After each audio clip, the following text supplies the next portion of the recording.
Europos parlamentas iš pirmų lūpų. Europos parlamente vyksta eurokomisarų klausimai. Šią savaitę parlamentarams savo matymą pristatė ir naujas būsimasis gynybos komisaras Andrius Kubilius. Europos parlamente kolegė Vilija Kvedaraitė kalbina europarlamentarą Petrą Auštrevičių apie pasibaigusius rinkimus Jungtinėse Amerikos valstijose, Europos ir amerikiečių santykius bei dabartinę situaciją. Įvertinkit apskritai tiek šią naują komisiją ir šitos klausimus, jau aišku, dar ne visus girdėjot, ne visi aiškus ir komisarai netrukus bus paskirti, panašu, kad visi, kiek iš tokių užkulisinių kalbų, kad nėra kažkokio partijų karo arba grupių karo, kaip jūsų manymu viskas vyksta? Na, kiekviena komisija, žinoma, turi savo išskirtinių bruožų, galbūt ir tas laikmetis jų veiklą kiek įtakoja. Nenoriu pavadinti šitos komisijos karo metų komisija, bet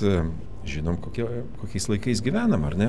Kad čia švilpauti ir, kaip sakyti, laiką leisti tuščiai, neturim tokios privilegijos, ar ne? Matom, kas darosi aplinkui. Tai aš manau, jaučiasi toks dalykas ir koncentracija, ir nuo pirmųjų van der Leyen kalbų, nuo naujo parlamento susirinkimo, jaučiasi tokios, žinot, poreikis, na, sakyčiau, galbūt ne tokiems kokiem revoliuciniam čia darbams, bet darbams, kurie gali užtikrinti europiečiams saugumą, darbo vietą, normalią gyvenamąją aplinką ir panašiai. Apie tai kalbama labai garsiai. Anksčiau atrodė viskas tas yra garantuota, ar ne? Ir tik tai, kaip sakyti, reikia atsikelti ryte ir to viskas yra jau pateikta. Dabar mums reikia tą išlaikyti ir aš manau, ši komisija turi tokį, na, galbūt tokio kažkokio, ne tai kad gelbėjimo, bet tokio ypatingo momento elementą. Kokybiškai žmonės yra ganėtinai panašus, jie yra palygintini, sakyčiau, užduotis galbūt aiškiau jiems formuluojamos, tokios tikslesnės iš pirmininkės pusės, kiekvienas gavo labai jau tikslų tokį jo ateities darbų aprašą ir ko tikimas iš jų. Todėl, manau, ši komisija tikrai gali atlikti darbą gerai, jeigu jie koordinuos savo veiksmus ir, žinoma, įtrauks visas Europos institucijas, nes Europos parlamento kaip žmonių tiesiogiai išrinktų atstovų veikla yra labai svarbi taip pat. Apie rytų partnerystę šiek tiek. Na, iš tikrųjų, toks užšaldytas beveik reikalas, sudėtingi tie santykiai darosi, vis daugiau šalių neaišku, kur keliauja. Kokia situacija? Vat per 15 metų, kada rytų partnerystė kaip tokia ES politika yra pradėta vykdyti, labai pasirodė skirtingi rezultatai. Štai 3 valstybės iš 6 aiškiai pareiškė, kad nori būti ES. Tai yra ir Ukraina, ir Moldova, ir Sakartvelas, nors su Sakartvelu pastaruoju metu reikalai yra nekokie.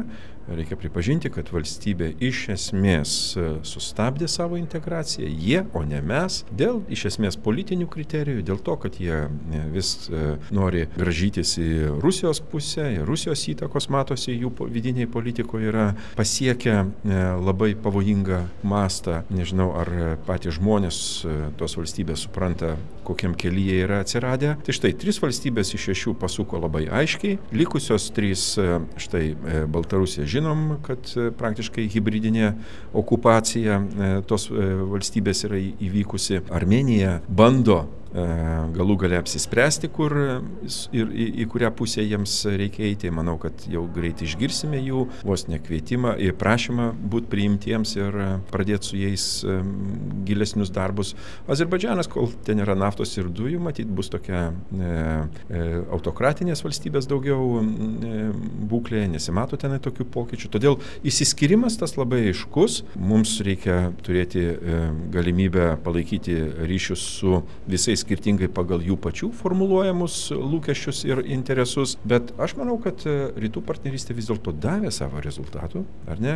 Atrodytų, mes visiems vienodai kalbėjom, matot, vieni pasuko labai aiškiai, suprato, kiti dar ne, bet galbūt reikia ir tam tikro laiko, nes valstybių apsisprendimai nevyksta per metus kitus.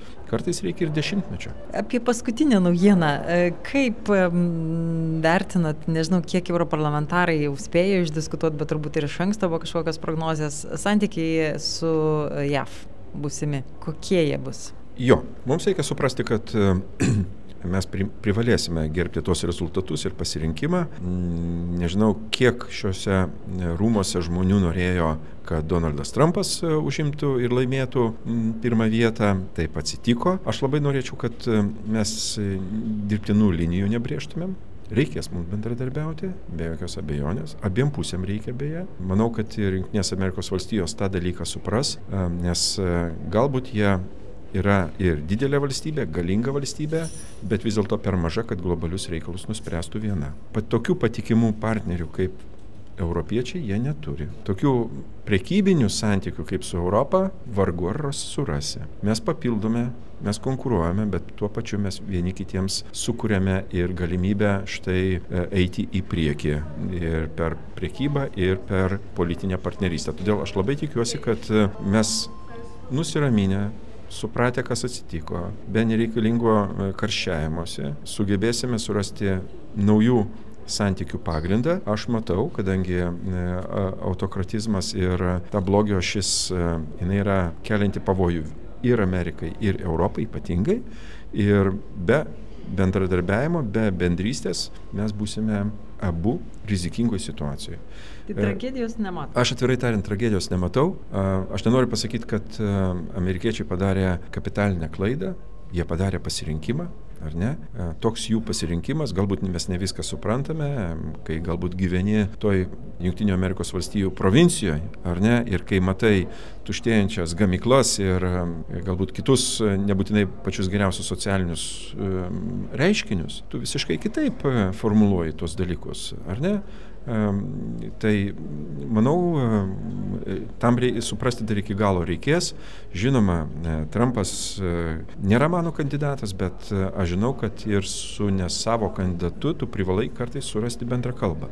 O mūsų bendra kalba dabar remiasi iš tikrųjų, iš esmės, ar mes būsime kaip vakarų demokratija, kaip vakarų ekonominė sistema, sakyčiau, nebūtinai dominuojanti, bet rodanti kelią į pažangą, ar pasaulis rasis tokių augančių galybių kaip Kinijos įtakoje, kur žinau, ko jie siekia, ar Rusijos tas imperializmas, naujasis imperializmas iš tikrųjų vėl įgaus naujus sparnus ir kvėpavimą. Štai apie ką mes turime kalbėti. Ir aš manau, kad mes pasirinkimo neturime, kaip tik ganėtinai kantriai susitarti ir ranka rankon dirbant, kad vis tiek išlaikytumėm tą darną, kuri, žiūrėkit, kiek dešimtmečių garantuoja taiką ir gerovę vakaruose. Nežinau, kas pasikeitė. O kas laukia Ukrainos tada? O čia yra dar didesnis klausimas, nes aš manau, bet koks blaškymasis ir analizės pakeitimas reikštų labai blogą ženklą Ukrainai ir mums iš karto, ar ne? Ukrainos palikimas vienur be paramos prieš tokią agresorę, kuri vykdo karo nusikaltimus, štai jau arti 3 metų, ar ne, nemato jokio reikalo sustoti, toliau žudo žmonės, karo belaisvius, vagia vaikus, niokoja valstybę ir dar bando meluoti iš Jungtinių tautų tribūnų, kad jie yra už taiką ir kad jie neša tą gerovę. Tai tokia taika buvo atnešta į Lietuvą 40 metais. Ir žinom, kiek mes po to kentėjom ir kokią kainą reikėjo galų gale sumokėti. Ir panašu, kad Rusija nori kartoti tą istoriją. Todėl, jeigu mes nusigręšime nuo Ukrainos arba atsiras kažkokios tai naujos teorijos apie, kad reikia... O gali atsirasti su šita nauja vyriausybė Amerikos?